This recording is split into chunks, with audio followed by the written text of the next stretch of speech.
right now on 5 on your side at 10. Wet Wednesday, when the steady rain arrives and how it could impact your holiday travel plans, plus a snow chance by Saturday.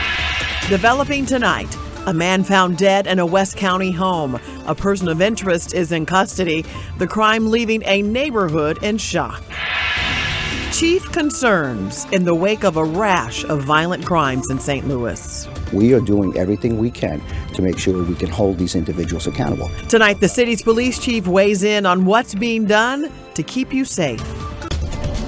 We start tonight with how the weather is going to impact your Thanksgiving plans. Good evening, everyone. I'm Kelly Jackson. And I'm Mike Bush. Millions are taking to the skies and the highways for the long holiday weekend. Colder air has already arrived in St. Louis. Now rain and even snow could impact your travel plans. So let's get right over to Chief Meteorologist Scott Connell, who's tracking it all. Yeah, a lot going to be going on over the next couple of days around here. We do have some rain on the way for sure. The colder air, as you know, filtered in today. Roads are dry tonight. They'll still be dry early tomorrow morning, and we're still above freezing. Let's focus on local weather here for tomorrow. If you're traveling, you get out the door early tomorrow. The rain doesn't really start until after lunchtime, unless you go west of St. Louis. If you're leaving later in the day, the rain picks up after lunchtime going through the evening hours. So it should start north and west of St. Louis around 11 o'clock, moving into the metro area around 3 to 4, and then out by 11 o'clock. With that rain developing, that means wet roads, slower travel times. You'll need a little bit of extra travel time as you head out the door. So for Thursday, we're drying out. Your Thanksgiving day, just fine, 42. Chilly on Friday, only in the 30s for highs, still in the 30s on Saturday. But we do have some snow in the forecast on Saturday, most likely the first accumulating snow of the season. But it doesn't look like it's a big snowstorm for St. Louis. We'll tell you what we know and what we're still working on in just a few minutes, Kelly. All right, Scott. Right now, police are still on the scene of a deadly crash on I-270 in North County that shut down 3 lanes. Florissant police say a pedestrian was hit on the highway near New Florissant Road. The Missouri State Highway Patrol is now investigating. Troopers say the driver is cooperating. We'll keep you updated as we learn more. New developments tonight in a homicide investigation in West St. Louis County we first told you about at 6 o'clock. Police found a man dead inside a home on Cedar Bluff Drive, about a mile southwest of Highway 141 and Big Bend. Tonight, 5 on your side's Robert Townsend tells us one person is in custody. St. Louis County Police and crime scene technicians spent several hours out here in this Baldwin neighborhood. We watched them going in and out of that house here on Cedar Bluff Drive. This is insane, man. This is a shock. A big shock for neighbor Mike Herbert. Tuesday evening, he drove down the 1400 block of Cedar Bluff and saw a team of St. Louis County investigators snapping photos inside and outside this home, the front porch, and 2 cars parked in the driveway. Investigators also collected lots of evidence from the residents, including 2 apparent rifle cases, several boxes, and a plastic container filled with gold-colored envelopes. Police say shortly after 1 Tuesday afternoon, they went to the home for a welfare check. They tell us once inside, they found a man who lived here dead. Wow. That's even more shocking. Right now, investigators are only saying they found the man with injuries to his body. They haven't said how he died. They also haven't told us anything about the person in custody. While at the scene, 5 on your side heard one investigator say this is a knife as he opened a trunk of this Honda. He also said this is evidence marker number 34. That as investigators went back inside a front room and took even more pictures. This is a super quiet neighborhood. Kids roaming around all the time. I mean, even I'm, letting my kids free roam the neighborhood. Tragedies. Yeah, it's sad. 6.5 hours later, you can see all of the police officers were gone except that one officer sitting in that patrol car. If you know anything about this homicide, call St. Louis County Police. In Baldwin, Robert Townsend, 5 on your side. Police are also asking anyone with information to call Crime Stoppers, 866-371-TIPS. Tonight, prayers continue to pour in for the high school hockey player critically injured after being hit by a stray bullet on I-55. 16-year-old Colin Brown was shot along I-55 near Loughborough Saturday night while riding home from his hockey game with his father.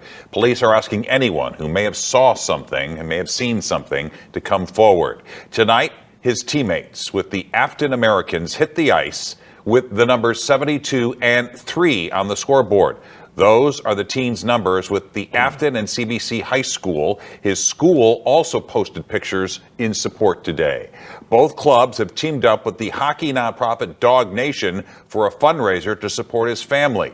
We have a link in the As Seen on TV section at KSDK.com.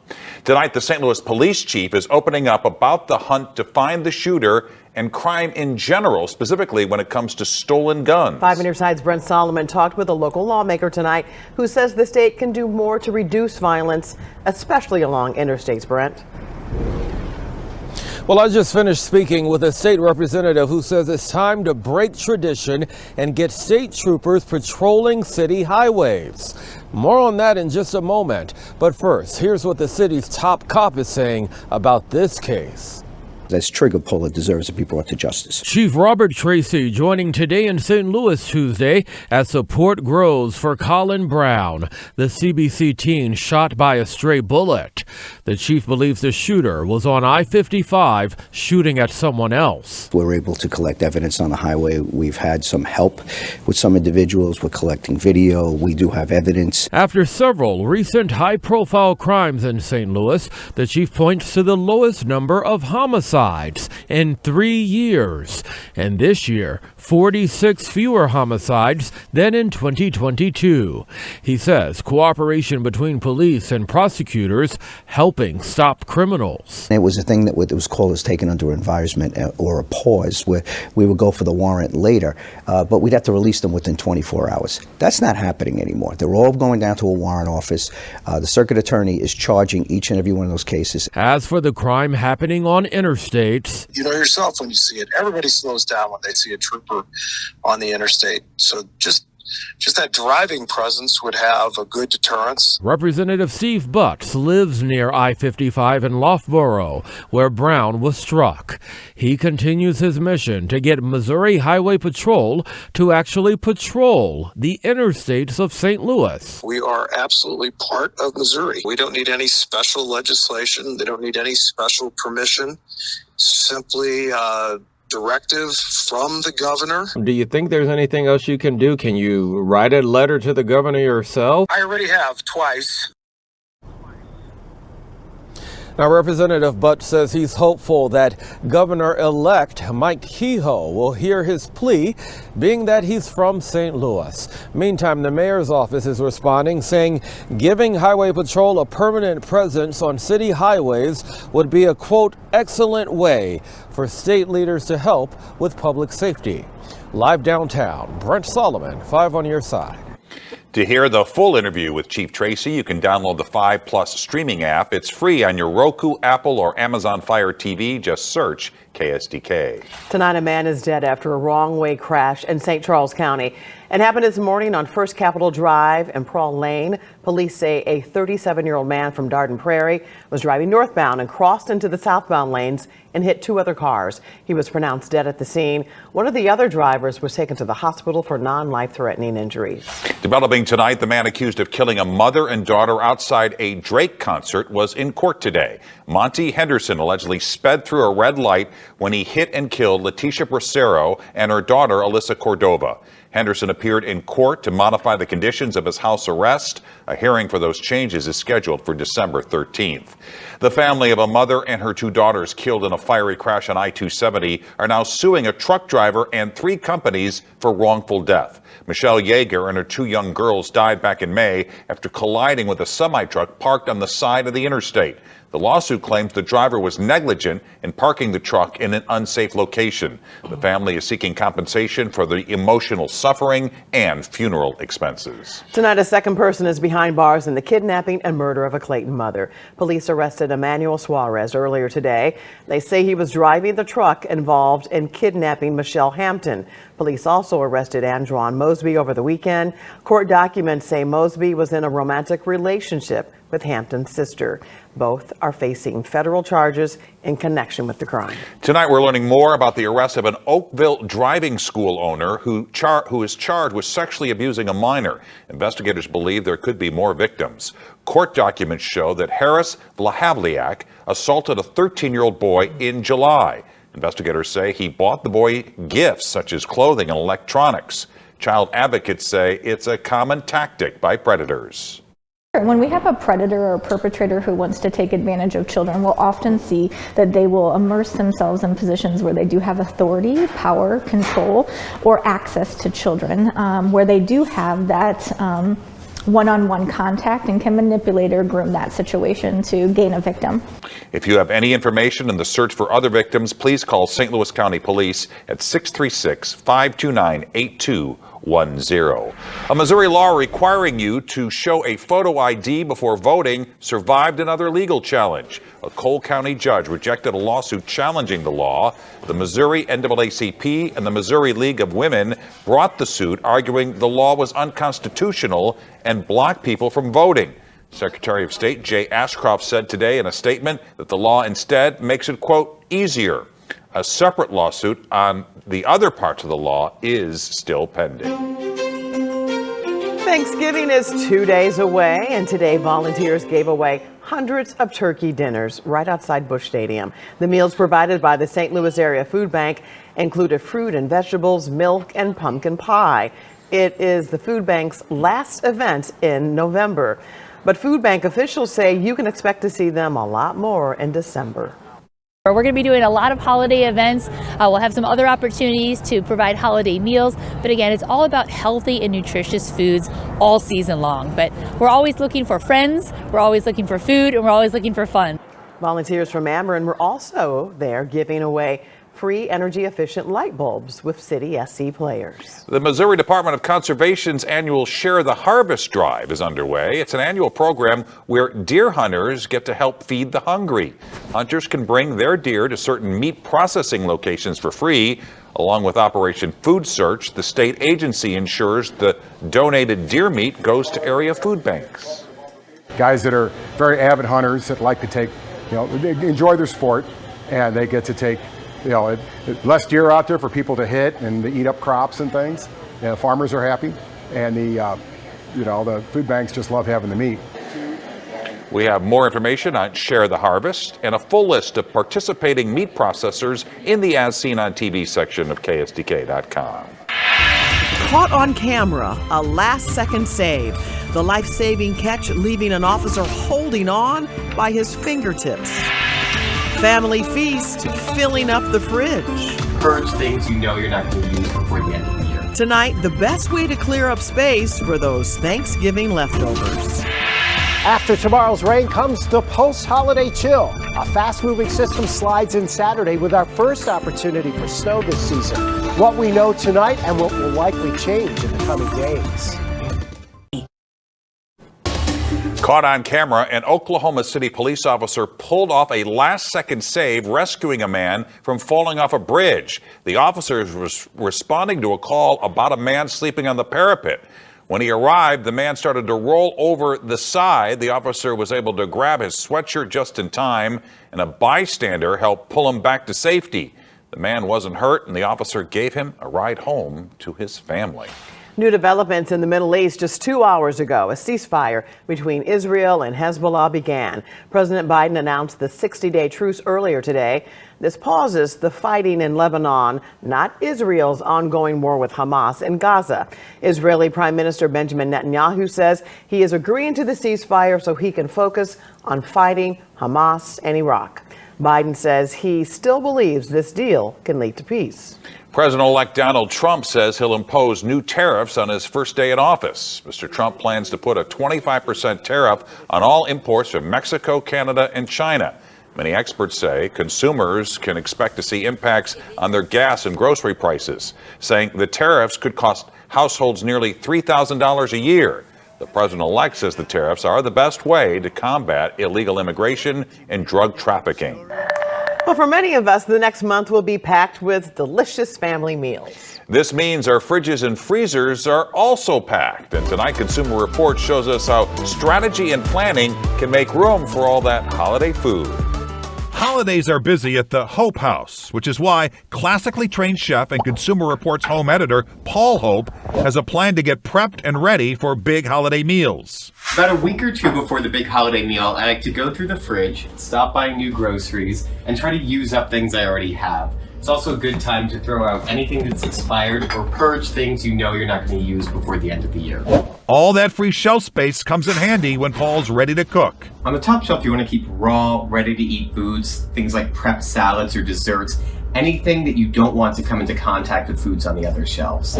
The middle shelf is for dishes that are prepped, covered, and ready to be heated. Less perishable items like relishes and cranberry sauce go on the side shelves or in the door. As for the future star of your holiday meal, Paul says it's important to thaw your turkey, ham, and other raw meats on the bottom shelf to prevent drippings from contaminating your prepared foods. When it's time to clear the table and pack up leftovers, instead of putting the whole dish in the fridge, Paul likes to separate food into smaller portions to help speed up cooling. To preserve freshness and quality of foods, you really want to keep things airtight, so use products dedicated for that, like freezer bags. And if you won't eat it within 3 to 4 days, skip the fridge and freeze it. Coolers can also work for last-minute storage depending on the temperature. They can be used for perishable foods or beverages.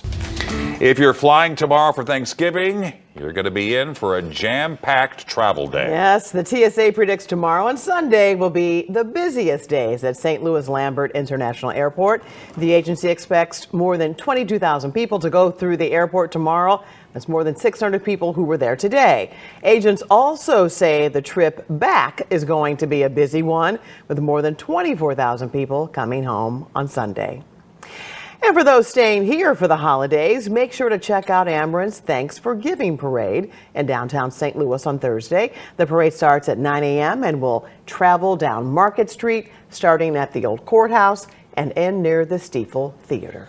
Chief Meteorologist Scott Connell rejoins us now with that weather impact forecast. And so, Scott, people are wondering what they can expect for the holiday weekend. Yeah, there's a lot going on across the country for sure. And now the cooler air has filtered in. It feels more like it should for this time of year, and even colder air is on the way. You're looking at 70 right now out in St. Charles from our weather camera. The roads are dry tonight. They still will be tomorrow, but it's west of St. Louis where we will start to see the rain developing a little later on tomorrow morning. Temperature in Kansas City is 33. We're at 45 right now. We have the clouds. Kansas City saw those clouds break a little bit. Denver's 43 at the moment. They're going to drop off. Out west is where the focus is right now. Rain and snow. Denver getting the rain now. They'll switch over to some snow tomorrow. Salt Lake City, Wasatch getting some heavier snow in the mountains there. More coming on shore across parts of central California. For us, lots of clouds around. We think they're sticking with us overnight. Just about everybody now is in the lower 40s around the St. Louis area. A couple of outlying areas already in the upper 30s, but we're not going to see temperatures move much tonight. 45 at the moment, dew point's 25, so the air's still pretty dry. It was our second latest freeze on record, tying with 1902. Tomorrow it's the latest from 2009. 40 over in Salem for the overnight low. You go back to Sullivan, 39. Not a lot of variation. Clouds are stuck with us. Let's get in close tomorrow morning. We're at 10:30 here. Most of us are still dry, but there's your rain starting to pick up out here along Interstate 70, out along the Missouri River. It increases and spreads out across the region during the afternoon. So if you're staying around town, you still have to run, get groceries for your Thanksgiving meal tomorrow. During the evening hours, the rain will really be coming down at a pretty good clip, and it's going to be sticking around until about the time the stores close tomorrow night. Now, if you're traveling elsewhere, leaving early in the morning, going east, going south, going north, there's no problems. It's dry. But that area of rain and snow out to the west, it does move in as we head into the afternoon, increasing across the region, then spreads east and south. So that means 55 south out of St. Louis. You're wet during the evening tomorrow. Heading down 24 towards Nashville, you get some rain. And then out along 70, heading over into the Ohio Valley and eventually into the northeast, potentially a little wet snow late tomorrow night. So there is a weather impact for tomorrow because of the wet roads during the afternoon hours. But for Thanksgiving Day and Friday, the colder air is building in. It's even colder on Friday, but dry. And then on Saturday, we have some light snow expected. And yes, there could be some measurable snow. In fact, it's likely that we'll at least be able to measure it somewhere close to St. Louis. The specific timing, location, amounts, that's an uncertainty at this point. But right now, the probability of seeing an inch or more of snow around St. Louis is close to 40%. That's still on the low side, and depending on how it comes down and the intensity could determine the road impacts. Right now, we're thinking roads will be generally on the wet side, but there's definitely a weather impact for tomorrow and another on Saturday. And if it's not the snow, which it's not going to be a big snowstorm, but it's the first snow of the year, so it always gets us excited, right? And then it's cold.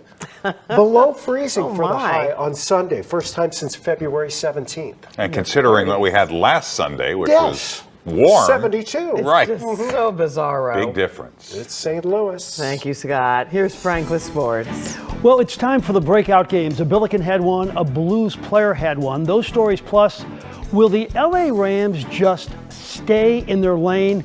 We will explain on Frankly Speaking.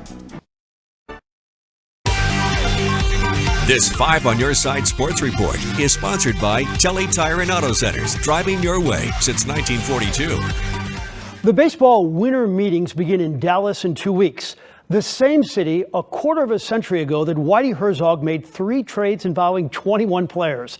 John Mozeliak won't be doing that, but he could be trading a future Hall of Famer named Nolan Arenado. According to Katie Wu of The Athletic, Mozeliak met with a 10-time Gold Glove winner in September, and both are open to the possibility of a trade. But it won't be easy. Arenado, whose numbers have declined, is due $74 million over the next 3 seasons, and the Rockies are still paying part of the deal also. The Cardinals, in the middle of a reset, likely would get prospects in return. I know it's only one game, but we sports fans are allowed to overreact once in a while. The Blues have been dull, and now they hired Jim Montgomery, and there's a bounce in our step. What if the coach can ignite Zach Bolduc, 21 years old, a prolific minor league career, and a first-round draft pick? No goals until last night, and 2 last night. Seems like a great coach, coach who's talking a lot, and he's involved emotionally in the game. It's going to be part of this. As a coach, it's so easy to support players and be positive on the bench when they're working for each other and they're playing the right way. This 5 on Your Side St. Louis City SC coverage is sponsored by Together Credit Union. So the Blues hired a coach on Sunday. City SC hired one on Tuesday. The new man is Olaf Melberg, who had a great deal of success as a Scandinavian head coach. Before that, the 47-year-old Melberg was an outstanding defender for Sweden, playing in 2 World Cups. Speaking of success, the Billikens will host UMass Lowell tomorrow night at Shavitz. Last night, we saw one of the better performances in years out of Isaiah Swope. The Indiana State transfer tied his career high with 30 points in the win against Quinnipiac, and he played every second of the game. He played great. He really did a good job. He doesn't get tired. He's had some games where he's played 40 minutes for us, and he doesn't. He's not one of those guys that wears down. He's able to keep his energy on both ends of the floor. This was a great man and a great football player, number 73, Ernie McMillan. He passed away today. McMillan was one of the best offensive tackles of his generation. He started 184 games and played in 4 Pro Bowls representing the St. Louis Cardinals. He made St. Louis his home and was always a gentleman. Ernie McMillan was 86 years old.